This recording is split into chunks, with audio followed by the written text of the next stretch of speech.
Right. Hi, Callum. Hi, Wayne. Good to see you for attempt number 2 of a little chat about sort of the work you do, your book, sort of the work we do, and how there's a lot of crossover between what we do and sort of our core values, I suppose, and what we're trying to achieve. Yeah.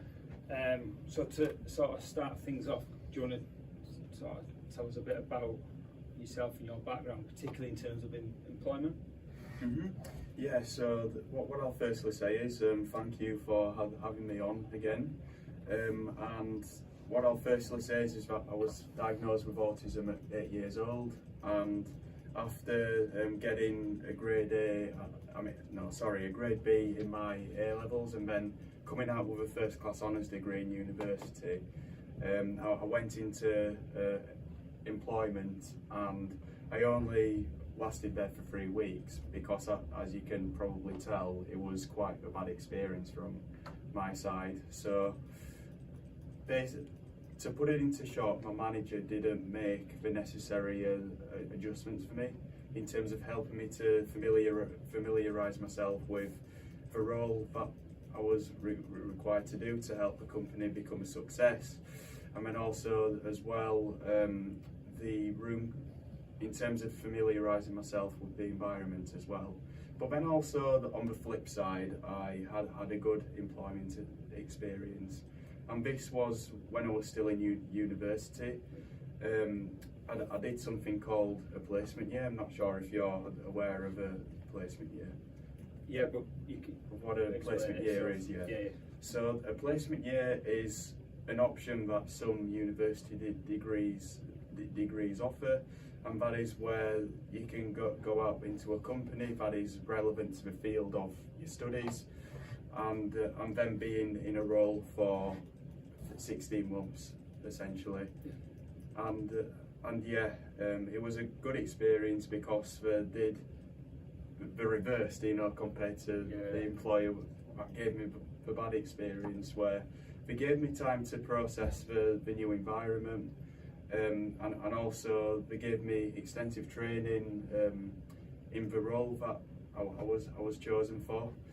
And yeah, it all made the difference, really, to be honest with you. Do you want me to go into more specifics, or is that good? That's really good, but we can get into specifics as well. Yeah, absolutely. Yeah, okay.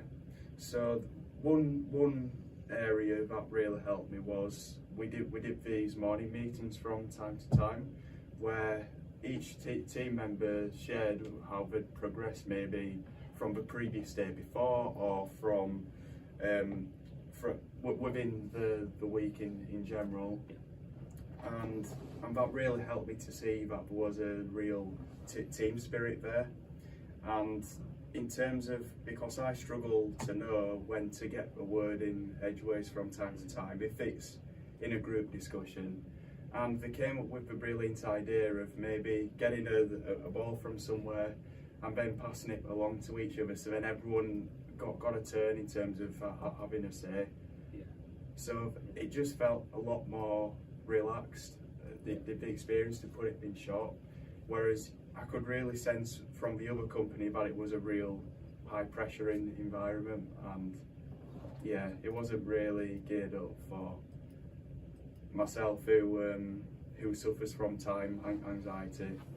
Yeah, I think, see, that really does speak a lot to sort of what we try and do as well. So we want to work with the employer, to create this environment or culture that is suitable for, we work primarily with adults with learning disabilities. Yeah. So often the struggles are the same. So it is about finding that right culture that fits with, or that an individual can thrive in, I suppose.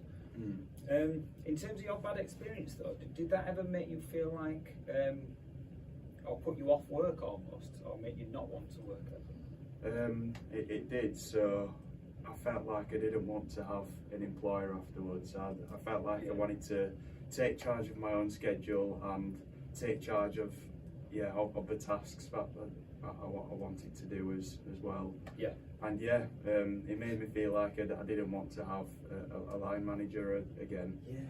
Yeah. See, so that could be quite a common thing, I imagine, for autistic people. That, you know, if they get an experience like that, it's going to put people off work, isn't it? Exactly, yeah.